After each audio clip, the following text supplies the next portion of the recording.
C'est quoi la différence entre l'équithérapie, l'hypothérapie et la médiation animale?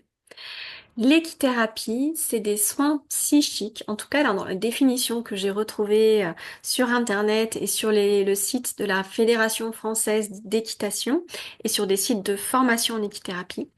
L'équithérapie, ce sont des soins psychiques apportés à des personnes par le biais du cheval. Pendant les séances d'équithérapie, on pourra faire monter à cheval la personne ou faire des séances à pied à côté du cheval. L'hypothérapie, ce sont des séances de rééducation effectuées par le biais du cheval. Donc là, on est beaucoup plus sur l'aspect moteur et corporel. Bien que cet aspect moteur et corporel, il sera aussi un peu dans l'équithérapie. L'hypothérapie peut être pratiquée par des kinésithérapeutes, psychomotriciens, par des professionnels de santé. Par contre, pour pratiquer l'hypothérapie, il faut être en présence, si on est juste professionnel de santé, il faut le faire en présence d'un moniteur d'équitation. Alors ça s'appelle BPGEPS. Donc ça, c'est pour l'hypothérapie. Donc l'hypothérapie, on pourra pour travailler des objectifs très kinés. Moi, par exemple, quand je prends en charge des enfants en séance d'hypothérapie, je fais travailler l'équilibre, je fais travailler l'équilibre assis, l'équilibre debout, l'équilibre dans la marche. On peut aussi travailler à pied à côté du cheval, par exemple faire des parcours à l'enfant en tenant et l'enfant tient le poney.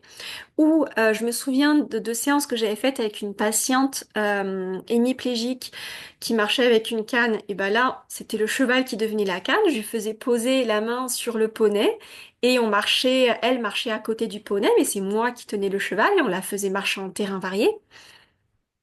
Et grâce à la présence du cheval, sans la faire monter à cheval, on avait pu augmenter son périmètre de marche. On avait pu travailler, faire du renforcement musculaire. Je me souviens qu'on la faisait marcher passer sur un escabeau, donc monter 2 ou 3 marches en s'appuyant à côté du cheval et descendre 2 ou 3 marches, toujours à l'aide du cheval. Et la présence du cheval la motivait beaucoup plus et la faisait dépasser ses limites. Et avec les enfants, c'est tout à fait le cas aussi. Donc l'hypothérapie peut se travailler à côté du cheval. On peut aussi très bien, moi ce que je fais beaucoup avec des enfants, c'est juste mobiliser le patient, faire de la mobilisation passive sur le dos du cheval. Des enfants qui n'arrivent pas à tenir assis en consultation, qui gigotent dans tous les sens, quand ils sont à cheval, ils peuvent plus bouger. Et puis on raconte une histoire, on chante des chansons, on discute avec d'autres personnes qui sont là et on peut faire des mobilisations. On peut très bien faire des exercices de coordination, des exercices d'assouplissement, dos rond, dos creux, tous les exercices même d'intégration des réflexes archaïques, on peut les faire à cheval. Donc c'est juste de la rééducation à cheval. Donc pour certains objectifs, ça va être plus pertinent de faire avec le cheval en fonction aussi de l'âge de l'enfant et puis pour les problèmes, les affections chroniques, le cheval amène beaucoup de ludicité et sollicite beaucoup plus d'intérêt. C'est-à-dire que l'enfant, parfois, dans sa tête, il va venir juste pour monter à cheval et pas juste parce qu'il a un problème, parce qu'il faut tout le temps se soigner. L'enfant, dans sa tête, il est là juste pour se faire plaisir, il oublie. Il peut en venir à oublier le côté thérapeutique. Et tant mieux, c'est bien aussi parfois pour ces enfants.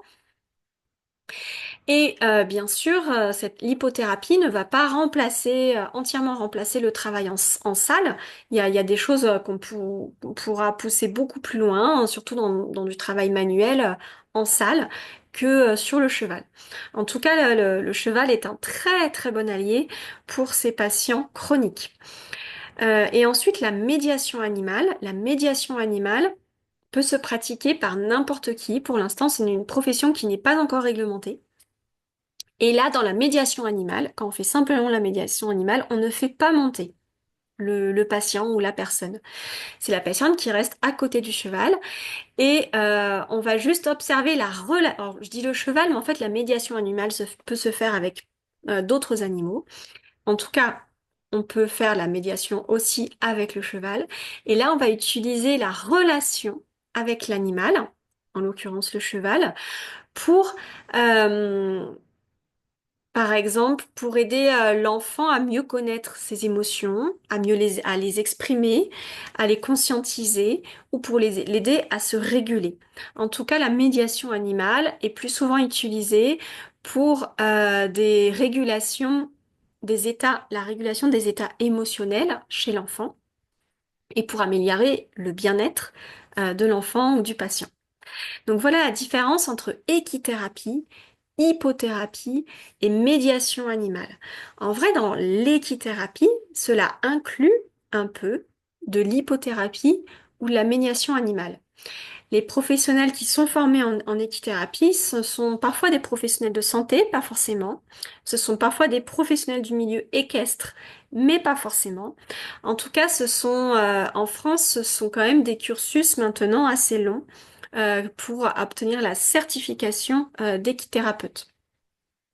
L'hypothérapie, pour la pratiquer, il faut avoir une profession un diplôme une profession paramédicale dans la rééducation et la médiation animale. À l'heure actuelle, il n'y a pas besoin de diplôme pour pouvoir la proposer.